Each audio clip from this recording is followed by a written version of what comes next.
Good morning and welcome to Sunday Coffee, Art, Design, and Architecture. This show is coming to you from Florida on a gorgeous Sunday morning overlooking the gentle lapping waves of the Gulf of Mexico. My motivation for this podcast channel is to broadcast good news stories, interesting people, and food for thought. So pour yourself a nice hot cup of tea or coffee, take a deep breath, get cozy, and enjoy a break for some uplifting conversations. And today's book is Build Beyond Zero: New Ideas for Carbon Smart Architecture by Bruce King and Chris Magwood, published by Island Press in 2022. Bruce is the founder of the Ecological Building Network and a registered engineer with 35 years of worldwide experience in structural engineering and construction. He has organized 3 international conferences on ecological building and is the founder of Build Well Source. Chris Magwood is currently the executive director of the Endeavor Center, a not-for-profit sustainable building school in Peterborough, Ontario. He has written 7 books, and he leads the Builders for Climate Action Project, where he is helping to create tools, and research to support practitioners and policymakers in making zero carbon buildings. Good morning, gentlemen. Welcome to the show. Good morning. Thanks. Good morning. Well, I like to start, since this is Sunday coffee. I've got a little cup of green tea with a spot of honey, and I'd like to know, what are you sipping on this morning? Well, I always start with a shot of tequila. No, I'm having coffee also. Black straight coffee. Chris? And I've got a nice cup of tea with some herbs that we grow out in the backyard. A little bit of extra flavor. Extra flavor. I like that. I like the shot of tequila too. That's a good one. It's a first for our show. Good one. Okay, gentlemen, let me ask you both, what was your motivation for writing this particular book? Well, everybody told me I'd get rich quick by writing a book. And I keep doing it, and it doesn't quite work out that way. Yeah, I make a joke. Except for a very few very popular authors, that's not, you don't make money writing books. Chris and I, well, I'll let Chris speak for himself, but we wanted to get a message out because in our work and in our research, we've discovered that getting to zero is really not quite enough of a goal for us as a culture or for us as an industry, the architecture and construction world. That not only can we and should we get down to zero emissions, but that we could actually turn the whole built environment into a carbon sponge, so to speak, that absorbs a lot of the emissions that we retrieve from the sky in great quantity. Chris and I and many of our friends are very excited about the idea, and we wanted to get that out there as best we could to our industry and to the world at large. Yeah, I would say, yes, the same to that. And also, I think from the work that Bruce and I have done with actually working with some of the materials that we talk about in the book, we had a sort of unique perspective that not only could this theoretically be done, but that we've had the chance to work with the people and a lot of the materials that can actually achieve this. And I think for me, I was noticing a lot of kind of hand-wringing in the construction world, like, how can we do this? And even the idea of getting to zero, like Bruce was saying, was causing a lot of people to be concerned. Like, is this possible? What can we do? And I think Bruce and I sort of saw early on that there are the parts of the built environment that are kind of difficult to decarbonize, certain materials that drive a lot of the emissions, but what we were sort of seeing and aware of and in a lot of cases working with were the materials that could do that carbon storage. And we saw the potential for a kind of a net move that gets us beyond zero. So, even while some of the high emitting materials are still emitting, that there are all of these opportunities to sort of offset that and go beyond offsetting it to kind of getting a building to a net climate result that's beyond zero, as the title of the book says. Well, you start your book with The famous line from the movie, Houston, we have a problem. Was it Apollo that had the problem, or was it Earth that has the problem? There's a twofold problem, and we use that movie and that line as metaphor because it illustrates the twofold part of the problem. We have, you could say, a technical problem as we've been dumping greenhouse gases into the air for the past century, and it's coming back to haunt us in a very big way and accelerating. And so we have to stop doing that, stop doing the damage, and then start repairing the damage in the sense of retrieving greenhouse gases back out of the sky and bringing them back to Earth in one way or another. But the second part of the problem, which is also part of the movie and part of the excitement of the plot, is that we're not aware that we have a problem. The astronauts in that capsule were losing their mental capacity. They were suffering carbon dioxide poisoning, and they couldn't think clearly, and they couldn't pay attention, even as Houston was trying to give them instructions for how to save their lives and create a filter to keep them alive till they got home. And they were getting basically dumber and dumber by the moment as Houston was trying to convey these instructions. Well, here we are on Earth, and there are plenty of people, most especially here in the United States, who are still denying it. It's a political, weird, social thing that we've gotten stuck in, and battle lines have been drawn, and everybody's dug in. And there are a lot of people who are, we just won't accept that human beings are causing a very big problem on Earth. And more broadly, even people who do accept that don't know what to do or are too busy with other things to think about it, or politicians pay attention to other things in the course of running various countries rather than focusing on this very clear and imminent danger. So we are, as a species right now, very much like those astronauts in the capsule, a little bit befuddled and not really recognizing the grave danger that we're in. Well, that was the Bruce definitely brought that line and that metaphor to the book, and I thought it was really appropriate. And I think the what's interesting about that movie is it was literally the same gas that was causing the astronauts to to have their lives threatened, and is also threatening the planet or our existence on it on a whole. And so, literally they had to think of a way to build a filter, to kind of stop that from happening. And that's kind of what we're outlining in the book is, in essence, the kind of buildings that we're talking about are on a global scale, one part of that filter that we're going to need. And, we're not under the impression that even if we transform the entire built environment into that filter, that's going to be enough. But I think, buildings is what we know, and we can sort of see this pretty clear pathway where buildings can play a really important role in being that filter. And so, that same filter that saved the astronauts, we're kind of seeing buildings as one part of that filter here on Earth. Well, that's true because I never thought about buildings till I read your book as being part of that filter for our little spaceship because so many people focus on technologies, etc., to trap carbon. So, can you tell the audience and me how can buildings be part of the solution? What goes into that? Well, buildings, one of the reasons that they are this potential solution is because they use more planetary stuff than just about anything else we do.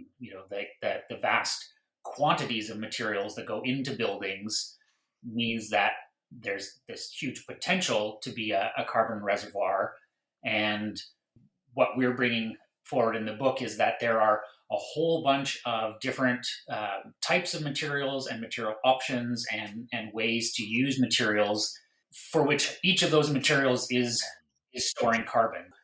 Whether it's mineralized carbon, so taking CO2 out of the atmosphere and turning it back into various forms of rock and putting that in buildings in the form of carbon storing concrete, or whether it's biogenic material, so the plants that we're going to make building materials out of have drawn vast amounts of CO2 out of the atmosphere, and instead of letting that go back to the atmosphere, we kind of gather that and put it in buildings. We sort of see that just by the sheer volume of stuff that goes into buildings, if a good proportion of that stuff is in fact storing atmospheric carbon, then there is this sort of natural reservoir. Billions and billions of tons of material go into buildings, and if a portion of those billions of tons are taking carbon that was in the atmosphere and we're putting it in a building, which is a pretty long lived and durable place to put it, then the built environment is sort of a natural reservoir for that carbon. Bruce, you're the engineer. So how does this work exactly? Oh, it's case by case. There's a huge range of materials and products coming on the market right now. It's very exciting for for material geeks like Chris and me, but it's also very promising for a society that the construction industry, which doesn't tend to move very fast, is moving really fast towards this goal. The concrete industry is, oh gosh, what was the number I saw? If the concrete industry were a country, it'd be the third largest emitter on Earth after the United States and China, or something like that. Might not be quite right, but something like that. And the concrete industry is changing very fast. There's all sorts of innovation and new rules appearing that they're going to have to comply with. So how exactly do you do that? Well, it depends on exactly what kind of concrete you're making for which country. Every kind of product across the spectrum of building products, windows, carpeting, insulation, metals, on and on and on. You could write a book about it. In fact, we did. I think it's worth mentioning here that Chris and I met because we were both interested in straw bale construction, which 30 years ago was this funky little thing being revived by a few people down in the Arizona desert. And I say revived because it started in Nebraska 120 years ago when European settlers were moving in and they had nothing else to build with other than the baled hay grasses that were around them. There were no stones. There was not even sod, no wood. But they made bales out of the meadow grass and stacked them up and put a mud plaster on them and had very warm, comfortable houses, many of which are still there in the western part of Nebraska, the Sand Hills region. Well, the technology fell off and died with the arrival of the railroad and more quote-unquote modern materials. As I say, 30 years ago, a few people started messing around and read about it in obscure little articles, and that got some news coverage, and it got a lot of news coverage and became this juggernaut that everybody was writing. New York Times was writing about it, and TV stations were covering it, and people were doing it everywhere. And now, straw bale construction, which started here in the U.S. of A., has gone all over the world. I can't think of any place other than Antarctica where there aren't straw bale buildings now. And in fact, some countries have moved beyond us and are advancing the technology and straw panels and all of that. Straw bale building by itself doesn't hold that much promise for the world, although I think it's making a difference in Ukraine right now. They have lots of straw and they're cold and they are in a dire circumstance. And I understand that they're building a lot of straw bale houses, but mostly we're urban and we're in tighter circumstances where you can't just stack up a bunch of big fuzzy bricks. But straw bale construction started something much bigger, the notion of insulating with straw, which is a natural great insulator because it holds air, and then making straw products, blocks, panels, insulation systems. And that's just mushroom now. People are making stuff out of hemp and out of bamboo, but also urban refuse like shipping containers or tires or plastic refuse. There's a lot of kooky ideas out there for sure, but there's a lot of really good ones. And we're basically getting really good at recycling stuff. If not central, it's certainly one of the main tenets in our book is that we got to reuse stuff because there's no a way to throw anything anymore. Throwing things away is should be a dead expression now. So your question was exactly how? Well, there's lots of different ways exactly how. And we do get into that to some extent in the book. That's true. And that was my question coming up. Talk about straw bale. So there was another professor of architecture who used reused airplane metals to build a house. How is reusing all these materials carbon sinking for buildings? Does that question make sense? Well, if you're reusing something, like maybe some metal from an aircraft, I don't know the example you're thinking of.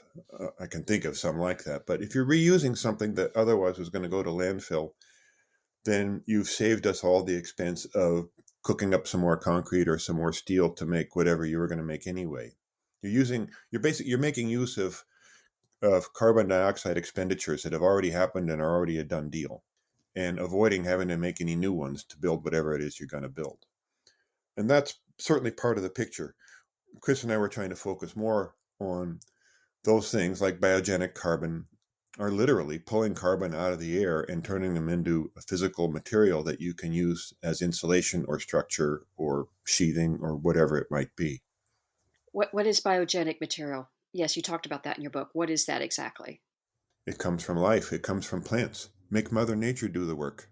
We have these big devices for harvesting carbon dioxide from the sky and turning it into a gas or a liquid that you can then use for other purposes. And that's good. We're going to need lots of that, both for the building industry and others. But Well, even better is to let the plants do the job. They suck up carbon dioxide. That's what they eat, and they turn it back into oxygen. A typical plant, softwood lumber or straw, is 40 or 50% carbon. So when you use a ton of straw in a building, you're sequestering about a half a ton of greenhouse gases. And Mother Nature did the work for you. All you have to do is turn it into the insulation. Okay, I was just going to say, to give you some sense of the scale of that, since we were talking about straw, globally, we grow these plants to eat the seeds off the top, whether it's wheat or oats or barley or rice. You grow an entire plant that has a stalk, and we trim this little seed head off the top and eat it. But that stalk, globally, we produce about 4 billion tons of those stalks every year, and the vast majority of that is either burned off in the field and goes back to the atmosphere, or it's kind of turned into the soil where it decomposes and goes back to the atmosphere. But if we could take just that straw crop, and it's not realistic to think of taking all of it, but that straw crop on the planet every year sequesters all the emissions from the country of India, the fourth largest emitter on the planet. And just our global straw production that we're already doing, the farmers are already planting the seeds and growing the crop and harvesting it, that contains or has drawn down out of the atmosphere India's emissions for the year, but we're not capturing that right now. We're just letting it go back to the atmosphere. And so, the opportunity with biogenic materials is that annually we're already doing the work to grow these crops that pull this CO2 out of the atmosphere and lock it up in physical form. And if we could prevent that from going back to the atmosphere, then you'd sort of have this year on year on year drawdown happening. And ideally, buildings are a great place to put that material. And straw is just one example. Bruce mentioned hemp, but there's the number of crops we grow and the amount of residue from those crops, whether it's shells or husks or leaves or stalks, it's in the tens of billions of tons annually, and that's the kind of numbers that we need to start pulling out of the atmosphere annually. And so I can't really think of a crop residue where I haven't seen somebody make reasonable use of it as a building material. And some are more applicable to small regions and locally. Some, like straw, grow in most parts of the world and are quite global. But there's this, on the biogenic side, this vast opportunity to take advantage of these things that we're already growing. We're only using a part of it, but like Bruce said, those plants have done the work. They are the machine that is sucking this carbon dioxide out of the atmosphere and turning it into physical carbon. And the whole book, one section of the book, is about all the amazing uses that we can make of those biogenic materials in buildings. So really, we're not making good use of what we have. We're really being very wasteful, is what I'm hearing. That's a pretty concise way to put it. Yeah. Yeah. Yeah.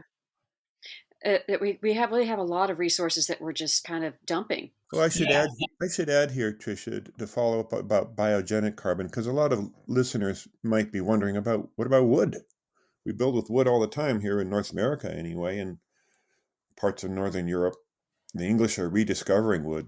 They deforested their island long ago, but they're importing wood from Siberia, I think, mostly, and growing it now in Scotland and other places. But there are forests all over the place, and we build with wood routinely here in North America. And of some excitement in our industry, we've now learned how to glue together pieces of wood to do all sorts of new things, not just plywood, but make beams and columns and even entire floor slabs. And so what's generally known as mass timber construction is an exciting new development in architecture. And so we can build large buildings, tall buildings that up until 20 years ago, we could only build with steel and concrete, which are the two super high emitting materials. So that seemed very exciting. We can build our urban structures with mass timber now and store the carbon in the building. And it's a more lovely building too, because you're looking at wood instead of steel or concrete. It's true to an extent, and mass timber has become a sort of poster child for what Chris and I talk about here,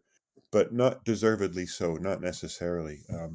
We don't do a good job of managing forests. We have very little old growth forest left with mature ecosystems and lots of other creatures running around and growing in it. We have a lot of tree farms, and it's a very complicated situation. It's mind-bogglingly complicated, the whole issue of forestry and buildings. But the short version of this that I wanted to inject here was that mass timber construction is very appealing to the eye and holds promise for climate-friendly construction if you're near a softwood forest and you're harvesting that forest in a sustainable way, not just clear-cutting it. Other than that, it doesn't say much to people in, say, Egypt or Arizona. Or if you're near the forest and there's lots of trees around, great, make use of them and do so skillfully and attentively. But as a solution for the world in total, not that big a deal. We know what I like in your book too. We're talking about is you have a quote. It says, "The climate doesn't care about our myths," and you've got charts and graphs that really show, like this is serious. That this is, we have increased. We have passed our 300 parts per million. Can you talk more about the case for we need to do something now? What kind of carbon are we looking at that we're inhaling and not even slowly, like the capsule from Apollo, just befuddled? Well, don't take the metaphor too literally. We're actually well over 400 parts per million now, but that's a tiny, tiny, tiny percentage. The kind of carbon dioxide where you actually start asphyxiating people and losing mental capacity is hundreds or thousands of times higher than that. So that's not our worry that everybody's going to get confused and stupid and we're all going to fall over and die. No, It's that but it's that yeah. only that tiny amount, 400 parts per million. If you think about that, it's almost nothing, and yet it's able to trap gases. Solar radiation hits the Earth, and for all of human history, it's just been the bulk of it's been radiating back into space, and so that maintained an equilibrium that was fostered life, and here we are, and that was great. When you start putting carbon dioxide or any other heat trapping gas in the air, even in tiny, tiny quantities, that radiation that comes back off the Earth and wants to go back to space gets trapped, like putting a blanket around the Earth, and so the heat builds up and the weather gets weird and all sorts of strange things happen, generally that are deleterious to life. But we're not going to asphyxiate on the carbon dioxide. We're nowhere close to that amount. No, but we want to reverse this though. We definitely do. Yeah, and so when you look at the sort of ever evolving IPCC reports, the latest ones are talking about that carbon dioxide removal is going to actually be critical to any of the targets, and in the tens of billions of tons a year by 2050 is kind of the call right now that's we're going to need to be drawing that quantity of CO2 out of the atmosphere.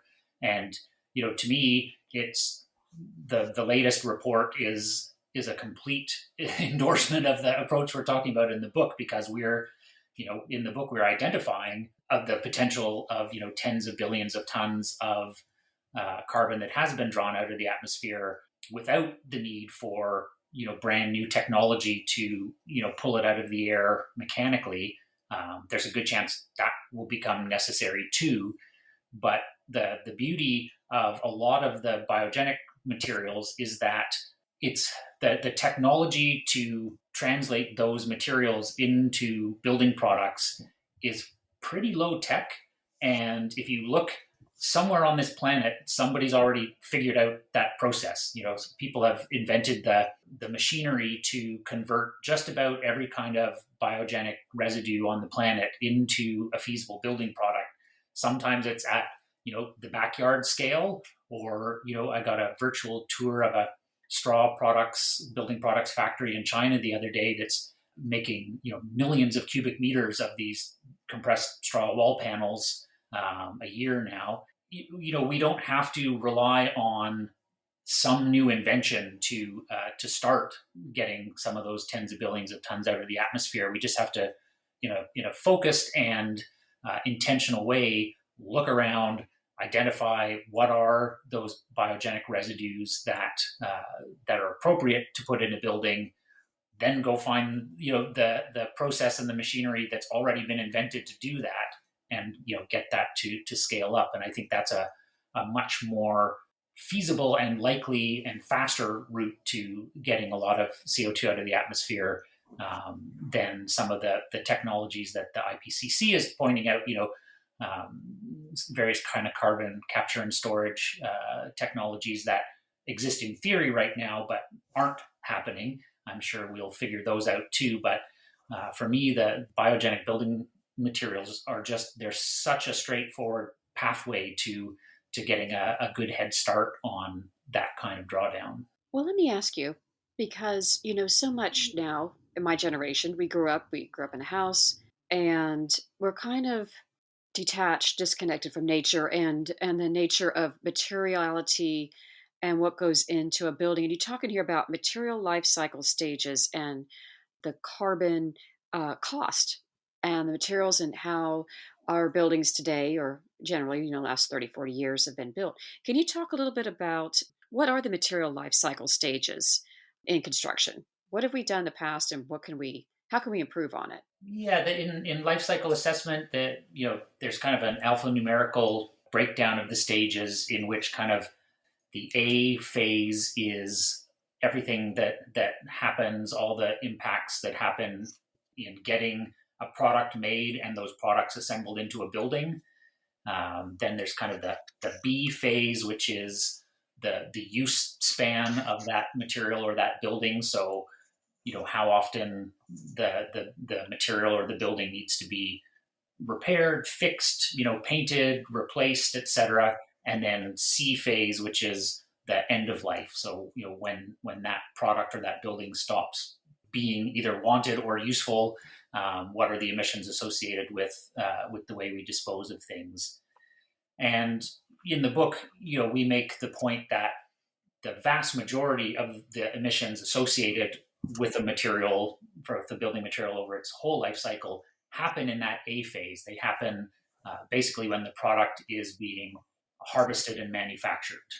It depends on the product, but kind of anywhere from 65 to 85% of the full life cycle emissions happen in that product phase, the A phase.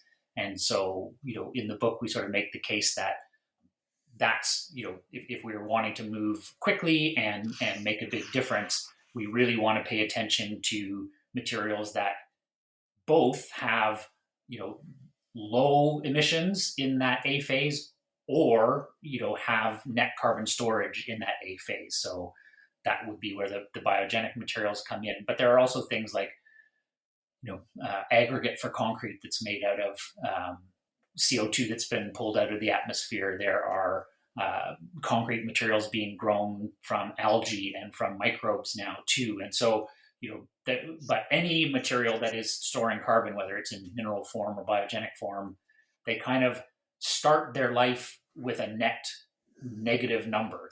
There's less CO2 in the atmosphere when that material goes into the building than was emitted in getting it into the building. And so that negative balance kind of follows that material until the end of its life, which for buildings is fairly long term, 60, 70, 80, 100 years, hopefully even more. And so in that life cycle analysis, we're really saying, like, it's time to pay attention to that upfront number and get it as low as possible. And lots of people have been advocating for getting that number lower. And what we're advocating for in the book is, let's get that upfront number to be in the negatives. Like, let's get that number from making the materials and making the building into a net negative, where now there's less CO2 in the atmosphere because I've used that material and built that building than there was before I did that. Another way to look at it is that if you look around you right now, you, Tricia, or me, or anybody listening, point your eyeballs in any direction in whatever room you're sitting in right now. and you'll see all sorts of products and materials, the walls and the floors and the roof and all that. They all came out of the earth. That's all we have to build with here is earth. They were scraped out of a hole, or they were harvested from a tree, or in one way or another, they started as something in the earth's crust. And through our industry or through nature or through geology, they took the form of the desk that I'm leaning on right now, or the drywall on the wall, or the insulation in the roof. They all started in the earth. What Chris and I have discovered here is that in that initial A phase that Chris described, you take something from the earth and fuss with it a bit and usually move it around on the surface of the earth from one place to another, from one manufacturing plant to another, and a whole bunch of fuss till it arrives as a light bulb or a piece of carpeting in your house or your office or wherever you are. How much fuss that was pretty much tells you how much of a carbon footprint it has, and that's the focus of our work is to how do you reduce that? And a lot of people are thinking about how do you get that down to zero, and Chris and I keep discovering all sorts of new ways that you can make things carbon positive, or the terminology is always screwy. We don't know positive, negative, whatever, but you can make carbon storing materials. Interface Carpet has got carbon storing carpet now. All sorts of products made with straw. Chris mentioned microbes. I think they're very much the future of building, very much like we're starting to make meat substitutes using microbes.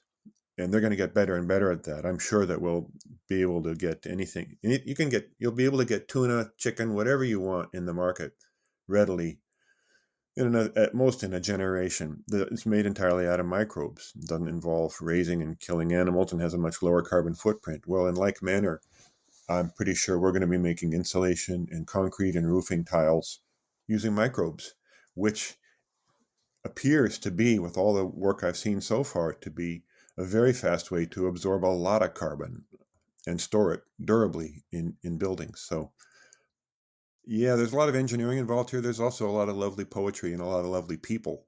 So Chris and I have the good fortune of being able to work with a lot of really cool people in doing what we do. Because you could call it a growing movement. I don't know. There were only a handful of people even talking about this stuff 20 years ago, and now there's...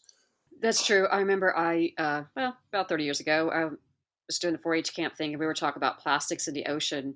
And I'm like, it's 30 years later. We're still now finally going, there's plastics in the ocean. It's time to, we gotta move forward. Well, I want to ask you too, you've dedicated a whole entire chapter just to concrete. I've learned more about concrete than I ever knew. What is it? Is concrete positive, negative? Can we make it low carbon? Can you tell us? We're talking to a layman's audience here. We don't really know all that much about construction administration per se. What's the big deal about concrete? Well, I can see Chris smiling back there because you've made the mistake of asking me about concrete. But yeah, I've got all day, so let's go for it here. Or Chris, you can take that one. It's actually simple. Concrete is artificial rock. You take a bunch of little rocks and you glue them together to make a bigger rock. That's it. That's what concrete is. That's how the Pantheon was built. That's how the Sydney Opera House was built. That's how the sidewalk outside your building is made. You take a bunch of little rocks, sand and gravel, and you glue them together into a bigger rock in whatever shape you want. That's the concept. The industry is spectacularly complicated and involved and far-reaching, and the chemistry and understanding of concrete as physical stuff fills textbooks not inches thick, feet thick. It's a hell of a thing, making artificial rock. Quite an industry. And as I said, for how big and complicated they are, they're trying very hard, very fast to innovate because they know they have to. They know they have to. But the gist is, how do you make artificial rock? If I want an artificial rock shaped like a basketball and the size of my house, how would I make that? And we can do stuff like that now pretty easily. The glue is most of the problem. Right now, we mostly use Portland cement, which is made by baking limestone at very high temperature, basically, grinding it up and mixing it up with the sand and gravel and letting it dry, and there's your concrete. That kind of concrete started 200 years ago with the invention of Portland cement and took over the world because it was so easy. It's pretty bomb-proof. You can screw it up in a lot of ways and it still comes out okay. It was a technological innovation over the lime plasters and the stuff well, it's kind of a step backwards from what the Romans did, but that's a whole nother story. But the industry is looking now at all sorts of other ways to glue the rocks together. Some alternatives to Portland cement to supplement it or replace it with all sorts of different ways, forms of glue, basically, that can be readily available and affordable around the world. But the industry is also reinventing rocks itself, sand and gravel. There are companies that are making gravel. And what makes them cool and interesting is they make the gravel out of carbon dioxide emissions that we retrieve from the sky. So when you are making your sand and making your gravel out of greenhouse gas emissions that you retrieved out of the sky, and you've got a low carbon, even zero carbon, even carbon positive glue, you have the possibility of really storing a whole lot of emissions. Concrete is such a huge industry. I did the math, so I drew this picture for the book. Billions of tons a year of concrete that we produce on Earth. Not so much here in North America, it's mostly in China and India. And I did the numbers, and it's a cube, a mile on a side. It's stupendous. It's 5 times the height of the Eiffel Tower. And I was just at the Eiffel Tower. It's a tall building. And I was thinking about it. I couldn't believe it. A cube, a mile on a side of concrete that the world produces every year. If that were storing carbon dioxide emissions, it would go a long way towards solving our problem here. So the industry is starting to see that and move towards that, and policymakers are starting to write rules to nudge them or force them in that direction. That's the shortest answer I can manage for you, Tricia. No, that's okay. Yeah, it is. I did take a construction administration class, and we're talking about concrete and how, yeah, it's incredibly, you didn't think about it. It's like, wow, it's really complicated. And you got a joke in here. You said, what, dear concrete suppliers, there's 2 kinds of concrete, cracked and about to crack. Yeah. Chris, would you like to take a crack at that? Well, I think the thing that really, from a layperson's point of view, that what's important to know about concrete the way we make it is that the emissions, there's two parts to the emissions when we're making, like Bruce said, the Portland cement, the glue that holds concrete together. One is, like he said, you have to heat limestone rocks up to a really high temperature. So you're obviously burning lots of fuel, which typically, has lots of emissions associated with it, just to get those rocks up to that temperature. But in doing that, what you're doing is causing this chemical change in the rock. And part of what's going on is the carbon dioxide that was resident in that rock. So it was not in our atmosphere. It was well stored in the crust of the earth, is suddenly driven out of all of this rock and goes up into the atmosphere. And so, cement has this sort of double-fisted kind of problem where, most of the time emissions that happen from building materials happen from like the heating process. So I want to make some fiberglass insulation. I need to heat up that glass to, make it molten so I can spin it into fibers. And so, there's a bunch of emissions associated with that. But with concrete, you've got this sort of double whammy of you're using a lot of heat energy that's creating emissions, but you're literally pushing CO2 that was in rocks up into the atmosphere. And so, when you think about that mile across cube that gets poured every year, there's about a 1-to-1 ratio of, the cement in that to the CO2 that got put in the atmosphere from making it. And so that's why it's such a huge part of the emissions from the built environment, buildings, and, all the infrastructure, the non-building stuff that it gets used for, highways and bridges and sewers and things like that. So it's a big problem because the chemistry of making it dumps a bunch of CO2 into the atmosphere. And I want to tell too, for everybody listening, is that this book isn't too technical. You did a very good job of explaining things in detail enough, but not in technical terms of CO2. I don't have to have an advanced degree in chemistry. That was the idea. I'm glad you liked it. So I want to make sure that everybody knows. They're not feeling overwhelmed. Okay, now I like the title of this. This is pretty cute. It's Witch's Brew. Plastics, Chemistry, and Carbon.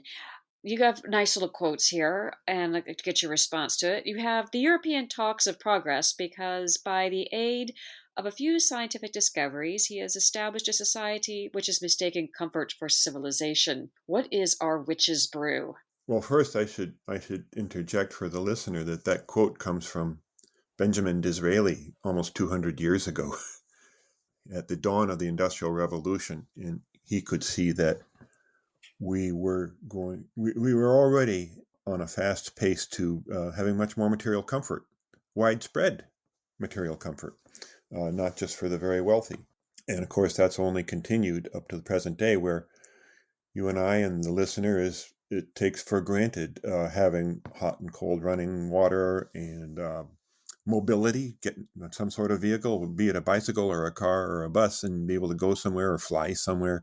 Having an embarrassing array of food available to me 24 hours a day in a market no more than a few miles away, and on and on and on. I mean, it's almost worth going on and on and on to just take note of having indoor plumbing is such a huge change in human civilization. So the lives that you and I lead are far, far more comfortable and luxurious than the wealthiest people on earth 100 years ago. Think about that. They just are. We're safer, more secure, more comfortable, and have a lot more fun and entertainment available to us by far than the wealthiest people on earth up until just World War II. It's stunning. We're living science fiction for our grandparents. Our grandparents' science fiction is our lives now. And people could see that all through the industrial world, see that coming and see what that was meaning. And they said, oh gosh, that's nice, but don't mistake it for the real good stuff, the things that are really valuable in human culture and in human life. Unfortunately, we do tend to mistake it for the real stuff. And so we frantically pursue things that don't matter. That quote in that title we chose for the chapter on plastics, which are such a mixed, crazy blessing, and there's all sorts of metaphors in Greek and Hindu mythology that you could use. We take so much benefit from plastics. I hate to admit it, but we do. We just do. So much about what we're doing right at this moment, using these devices that have all sorts of plastics in them, and how we got the food that we ate today, and so on, because of plastics. And yet they're killing us. They're killing us. They're killing the life in the ocean. And if you trace down far enough, your life depends on the life in the ocean. So if we kill that life, we're cutting off the branch we're sitting on. And we're not trying very hard yet to do something about that. So we wanted to address that a little bit. It's not so much for the carbon emissions of the plastics industry, though they are substantial, but more for the devastation done to all sorts of earthbound and ocean environments with the plastic that we just cavalierly throw away. I could go on about that, and perhaps most listeners are already aware of all of this stuff, but we had to touch on that in this book that was more focused on other things, that plastics are a big part of it, and they're not going to go away because we get so much good stuff out of them. We just do. We're not going to give it up. Give me back my plastic. No, people aren't going to give it up. So what do we do? I don't know. That's not an easy one. Well, I think the only sort of pathway in the book that we try to point out is that, again, if we are especially trying to clean up plastics, there are great efforts going on to start pulling stuff out of the ocean or stop it from going there. But because there's not a whole lot of recycling going on, there's also the potential for buildings to be repositories for those recycled plastics. We don't necessarily have to melt them down and turn them into something else. I've seen some really great examples of people making foundations for homes out of compressed non-recyclable plastics. They kind of bale it up, and it becomes a rigid load-bearing block that you can put in the ground and put a building on. And I think there's probably less overall capacity and opportunity for that kind of thing in the built environment, but it is one potential pathway for the built environment to not get below zero like we're sort of advocating in the book, but to if we can replace a bunch of material like Bruce was saying earlier that needs to be made now and needs to produce emissions, if we can replace that with well-made and safe recycled plastic or just reused plastic, that's another potential place that the built environment can soak up some of these things. Okay, well, let me ask you a devil's advocate question. I have built a house before, and I wish I'd had these books then. So, as a consumer on a small level, or you said you just were at a conference and talking to builders, what do you tell builders about how to, or me as a consumer, to advocate for and ask for, and I don't know, it could be a little harsh demand, that I want a house that's going to be carbon zero or sinking carbon? What do I do? How do I get started? What do you tell people?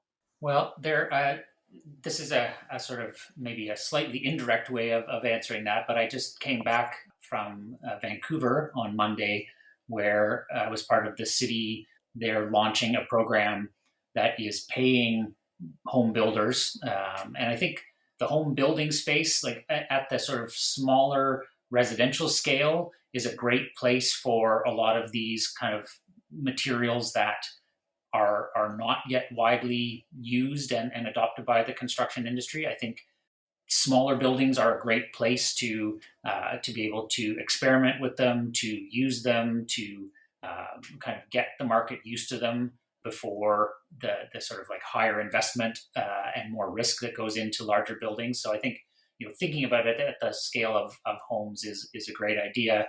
And the City of Vancouver's program, it's a research program, but essentially they are paying people to measure the upfront carbon emissions from the materials that go into the building and offering money to people who can get that number, in the case of the Vancouver program, all the way down to zero. So the most money available in this program is for the house that gets down to at least zero emissions.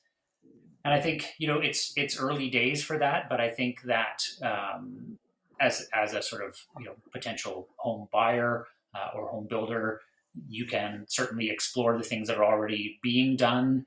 There are some great, I think there's 4 startups in North America now that make things like compressed straw panels for floors and walls and roofs.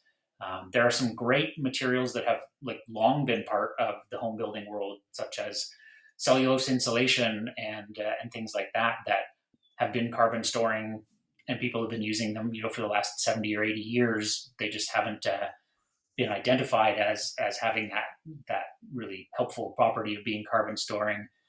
Things like wood fiber board and things, there's a range of materials that actually have a long history in building that we're only now realizing, hey, they also have this carbon storage benefit. So I think number one is to get builders and the building industry to start measuring this. What I found in working with builders and developers is that once they can see the numbers, like once this notion, hey, your building is responsible for a whole bunch of emissions, once that's kind of been absorbed and it turns into and your score for this building is X number of kilograms per square meter of building, there's this inherent human desire to do better, even from builders and developers who don't really have necessarily a great motivation to be doing great things for the climate. Something about having a score or a rating or a number, you start identifying ways to better your numbers, and so I think getting the whole industry, from the consumer through to the designers and builders, to make those numbers, ask for those numbers, see those numbers, understand those numbers, know what a good number is or a not good number is.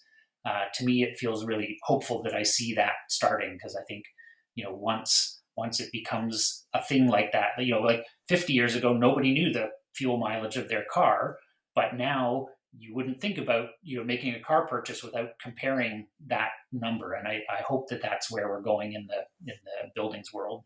I want to underscore something that Chris said in answer to your question, that for the people listening, like if you're thinking of building a house or adding on to a house or doing some construction project, ask. Just keep asking. Don't take simple answers. Most builders that I know and most architects that I know will say, "Oh yeah, I know all about that." They may not know anything. They may know a lot, but that's part of their job. They both have very difficult jobs. I have a lot of respect for architects and builders who manage to stay alive in business for more than 30 minutes, because it's a really hard job and they don't want to be bothered with new stuff. And so they will tend to say, yeah, I know that. I read an article about it once. We're good. And don't accept that. Press them on that. Find a builder and an architect that you feel like you can work with, and say, it's okay if you don't know about this, but let's learn about it together and see if we can move a little bit, do something a little bit better than what we would have otherwise done. Let's just try for that anyway. Keep pressing, keep asking, and keep pressing. That's my answer to your question, is what an ordinary non-building professional person can do. Well, I agree that's true. And I think that this book, and I have others from Island Press I've talked to, really helped me to go to someone and say, hey, I have it right here. And yeah, it is a hard job. I mean, it's really hard on the consumer and the builder and trying to do it, but it is worthwhile. And for lack of a better number, it makes me feel good, and I appreciate that I'm doing at least my small part to help the environment for me too. It's a little bit selfish, but I like to breathe clean air, and I like to have my creature comforts too. This is another question I have too. I know because people are going to ask, with all this carbon sequestering using straw bale, is it still going to look beautiful? Can I still have my cake and eat it too? I would say that it's going to look more beautiful, and I think that's one of the things that makes me hopeful that all of this, the kind of carbon footprint part of building is clearly really, really important to deal with. But I feel like the the reason that it's going to catch on is, well, there are a couple of them. One is in the pursuit of making low carbon or carbon storing buildings. What I found is that almost completely across the board, those materials are always like less toxic or non-toxic. And so in the pursuit of the low carbon storing building, you're typically also making a healthier building, and people respond to that. When it, the amount of toxins in a typical new building is outrageously high, and so one way to deal with that is simply to use materials with less toxins in them, and it turns out those are mostly the low carbon materials. So there's that, and I think they're also more beautiful. When one of the things that I've been looking at in my work lately is the carbon footprint of paint, which I didn't count in my first bunch of studies because it's paint. It's like a fraction of a millimeter thick all over the wall. How much carbon footprint could it have? Well, it turns out that in some houses, like 10-ish% of the total carbon footprint of the house can be in paint. And when I look at some of the alternative paints that have way less carbon footprint, I mean, I've put a bunch of them in my house now. They're also way more beautiful. People come into the house and they're like, "Wow, what is that?" And it's like, "Oh, that's a line paint," and they're like, "Oh, it's beautiful. It's got a really lovely texture and stuff, and it's and it's low carbon and it's non-toxic." So I think I hope that it's that convergence of things that will make this take off, because we're not asking people to take a downgrade in the beauty of their space or take a downgrade in the health of their space to achieve this climate goal. We're actually putting something on the table where it's like you get to help fix the climate and not poison yourself, and your house is really nice. And so I think that there's a kind of winning combo there that deserves to kind of be trumpeted a bit more than it does. People in climate tend to really focus on the climate aspects of things, but I think the average homeowner or building owner is more focused on things like, what does it look like, and how does it make me feel. I know that that's the question, because we're so used to now a certain look. We're used to a certain amount of luxury that they didn't have 100 years ago. Yeah, and we're not talking about necessarily giving up any luxury. I heartily agree with everything Chris said. But there's also a bit of a funny psychology about this. Is if you grew up with something and it's been what's been around you all your life, then you consider that's what's normal, that's what's correct, that's what's right, and anything different you look at skeptically. And then it turns out, oh, I didn't need that at all. For example, I got an electric car a few years ago, and I love it. It's not even a fancy one. It's one of the lower end ones, but I love it. It's such a pleasure to drive. It's much more powerful to accelerate, and I never go to gas stations. Everything about it I just love. I will never go back to a gas car. And I never imagined it was going to be like that. I think I shared what generally people have. Like, oh, isn't it going to be kind of wimpy, little electric thing, and it'll just sort of putt along and only can last for 10 miles? And then, no, it's not like that at all. It's a way better car than any gas car I ever had, period. So likewise, what we're talking about here, and it's gas mileage. What gas mileage? It doesn't have gas mileage. It's electric. So what we're talking about here is the equivalent of electric cars. It might be at first new to you, although the kind of materials that Chris and I are talking about here would be familiar to every ancestor you have up to your grandparents, only unfamiliar to you and your parents, who are used to the stuff of the Industrial Revolution, which has a lot of good qualities about it. We're not being dismissive, throwing the whole baby out with the bathwater here. There's a lot of good stuff. But if you just grew up thinking that like a drywall covered stud wall is the norm and is in fact correct, and anything else isn't really quite right, well, you've got some pleasant surprises ahead of you to find out other ways you can make a wall. So we can really kind of have our cake and eat it too. Yeah, I think that's, to me, that's been the exciting part of this work. And to be honest, I was doing this kind of work long before I stumbled across the climate benefits. And I was doing this work for all those other reasons. I was making beautiful, comfortable, affordable, energy efficient homes. And like those were the selling points. And that's what interested me. And that's what interested my clients. And it's only been in the last, 5, 6, 7 years where it's been like, oh, and the climate part of this is also stellar, but that wasn't the driving motivation. And so I think it sort of, they happen to fit together in a way that I think as we move towards making better and better buildings for the climate, I think on the whole, we're going to be making better and better buildings for human beings too. And, that's why I'm hopeful that we can make this transition, because we're not really asking people to do with less, or to sort of downgrade their experience of, being in their home or their office or whatever other buildings. We're actually, potentially upgrading that experience and, dramatically reducing or even reversing the climate impact. So now instead of the Industrial Revolution, now we're going to the climate revolution. Yeah, and I think along those lines, Bruce mentioned it earlier, but to me the real excitement in all of this right now is the microbes, the algae, the mycelium. I'm seeing people do such incredible things with those little tiny organisms. Watch somebody grow the equivalent of a 2x4 out of mycelium and chopped up agricultural waste in 4 days. That's a tree that would have taken 40 years to grow, and we would have had to go out into the forest and mess with the forest and like damage that ecosystem to go get it. And now I'm watching people, at lab scale anyway, grow that 2x4 in the space of a couple of days inside.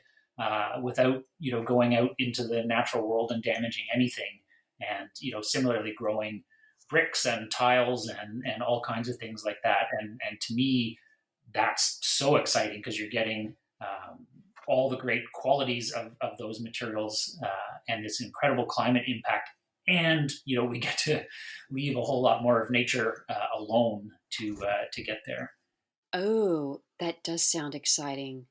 Well, that's a good note to end it on. Gentlemen, it's been a real pleasure talking to you all this morning. And I know we've taken up a lot of your time. I'd like to ask you, what now exciting new projects or proposals or conferences are you working on? Well, I'll take a crack at that. Thank you for having us. There are a lot of conferences coming up this year. There's more and more activity in the space of buildings and climate. Chris and I hardly know which way is up anymore. We jump out of bed in the morning and there's already 20 things, exciting, fun things to do and people to talk to. I'm working on making a series of small videos around these subjects directed towards building professionals and also students in the schools now, because we're still teaching engineering and architecture students the old ways of the Industrial Revolution. And we hope to change that with a bunch of video and teaching slide decks for teachers.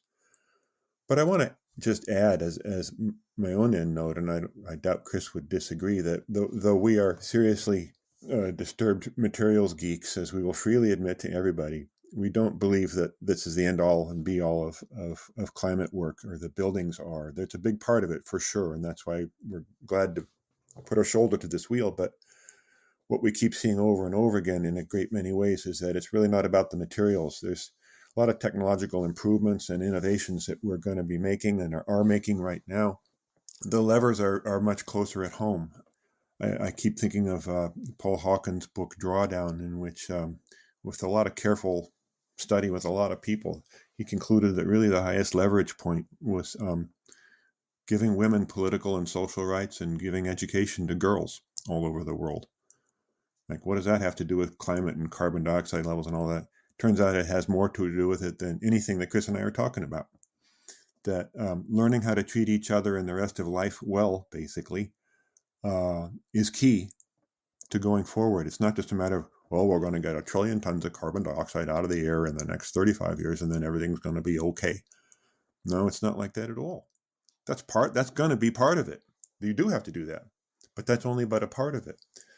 Is we're going to learn how to treat each other well, or it's going to get really awful.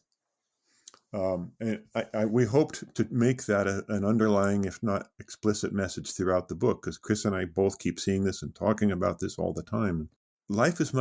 Treating life with respect is way more fun than denigrating it all the time and wrecking forests, wrecking oceans, and wrecking each other and our communities. We're going to learn to get along, and we're going to have a whole bunch more fun in the course of doing so. Well, I'm going to give that a stamp of approval. 2 thumbs up. Chris, what's your next conference? What are you working on? That was a hard act to follow. Yeah. I mean, I would, I'm tempted to just say ditto, because, I think the reason Bruce and I were able to collaborate on the book is because we both share that kind of underlying importance that there's a technological pathway, but there's a much more important human pathway. And so I'm tempted to leave it on that, but I am really excited because my colleagues at Rocky Mountain Institute and I are setting out to actually try to make a model of, how much carbon can we put into the built environment globally? Like how, can we actually map out, what these technologies are and where the carbon can go and from what sources and at what speed and rate. And so we're just kind of digging into that exercise right now, and it's really exciting. Oh yes, the future's so bright. We're going to need some shades. That's right. Well, my cup of tea is gone, and I'm sure that shot of tequila is gone, and a cup of tea. But thank you so much, gentlemen, for being here today. Thank you. Yeah, thank you very much.